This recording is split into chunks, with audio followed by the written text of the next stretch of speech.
Assalamualaikum warahmatullahi wabarakatuh. Perkenalkan, nama saya Amanda Arfa Safaraya, biasa dipanggil Manda, dan di video ini saya akan melakukan peer review terhadap laporan teman saya yang bernama Nabila Putri Nugraha, yang biasa dipanggil Nabila, yang mana laporannya itu berjudul Analisis Konsep Dasar Kotlin melalui review buku dan perbandingan video pembelajaran di YouTube.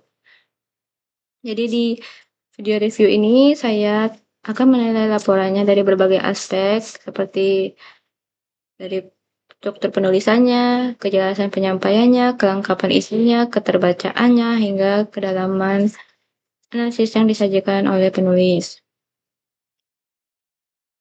Nah, langsung saja kita masuk ke aspek struktur dan sistematika penulis. Nah, dilihat dari strukturnya saja, laporan ini sudah tersusun sistematis. Nah, penulis itu menyusun bagian-bagiannya mulai dari pendahuluan, lalu ada review buku, lalu ada insight dan opini ilmiah, lalu terakhir ada perbandingan buku dan video.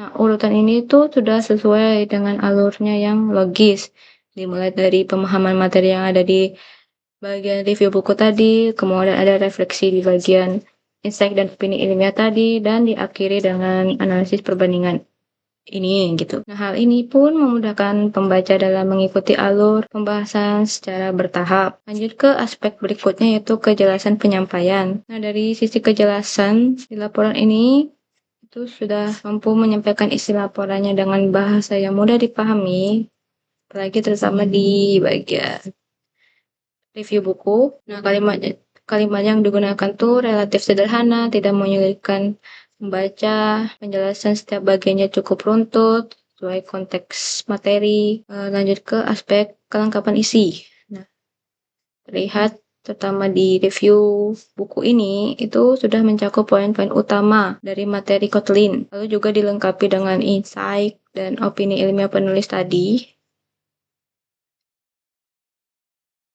hingga ke perbandingan materinya antara buku dengan video. Nah, jadi penulis tuh tidak hanya menyajikan ringkasan materinya saja, tapi juga mencoba memasukkan pemahaman pribadinya sendiri di bagian insight dan opini ilmiah ini. Tapi ada beberapa bagian yang bisa dilengkapi penjelasannya, seperti di bagian terakhir pada review buku di sini itu, nah masih bisa dilengkapi nih empat hal di sini, kayak apa aja tuh pendukungnya, proses kompilasi Kotlinnya, cara menjalankan programnya, serta penggunaan Bluetooth dalam pengembangan aplikasinya itu masih bisa ditambahkan penjelasan. Di bagian nah ya, di bagian fitur-fitur khas Kotlin ini juga hanya menyebutkannya saja, padahal masih bisa ditambahkan penjelasan apa manfaatnya. Fitur-fitur khas Kotlin ini bisa dijelaskan di sisi desain kodenya gitu. Lanjut ke bagian keterbacaan dan penyajiannya. Nah, dari sisi ini laporan ini cukup nyaman untuk dibaca karena alurnya itu sudah jelas, tidak membingungkan. Penggunaan paragrafnya juga sudah sesuai konteks materi Kotlin ya.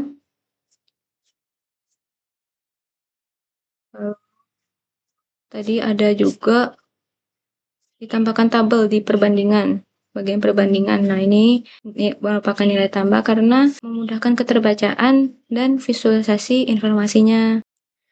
Tapi ada paragraf yang masih bisa disatukan, seperti di bagian review buku ya, di bagian sini ya. Nah, paragraf ini tuh masih bisa disatukan karena masih dalam satu konteks. Lanjut lagi ke aspek kesesuaian. Laporan ini tadi sudah mencakup komponen-komponen yang diminta di instruksi tugas yang diberikan, seperti adanya review buku, adanya opini ilmiah, dan insight penulis, lalu ada review video dan perbandingan materinya antara buku dan videonya juga.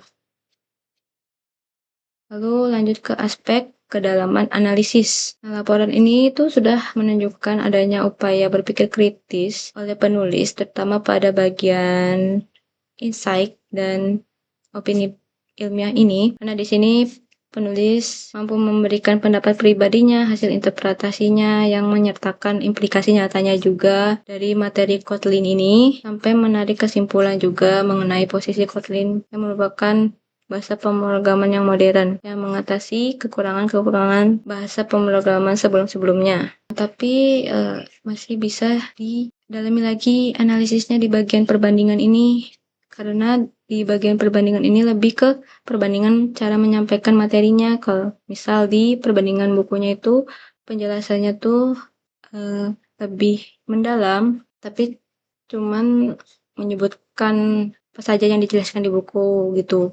Kalau di video itu lebih praktikal, jadi penjelasannya lebih singkat, padahal menurut saya masih bisa ditambahkan penjelasan-penjelasan konsep yang sama-sama dibahas gitu. Misal kalau konsep ini penjelasan di buku itu sampai mana, kalau penjelasan di video itu sampai mana, aspek terakhirnya tuh kelebihan dan kekurangan laporan ini. Menurut saya sendiri kelebihannya tuh tadi terletak pada struktur laporan yang sudah sistematis ya. Lalu cakupan materinya itu juga lengkap sesuai buku. Tambah juga ada insight dan opini pribadi penulis yang menunjukkan bahwa penulis itu benar-benar paham dengan materi Kotlin ini. Lalu penyajian perbandingannya juga cukup jelas, tadi juga ditambahkan tabel, jadi mudah visualisasi informasinya. Nah, untuk kekurangannya sendiri tadi ada di paragraf yang masih bisa disatukan tadi di sini. Lalu kedalaman analisisnya tadi di perbandingan masih bisa dijelaskan lebih lanjut dari kedua sumber tadi. Lalu tadi kelengkapannya itu ada masih bisa ditambah gitu ya di bagian review buku di bagian sini dan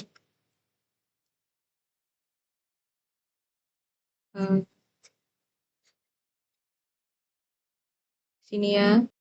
Lalu juga di penulisannya juga di sini di pendahuluan komanya masih salah dan ada sitasi di kalimatnya, padahal di bagian bawah tidak ada daftar pustakanya.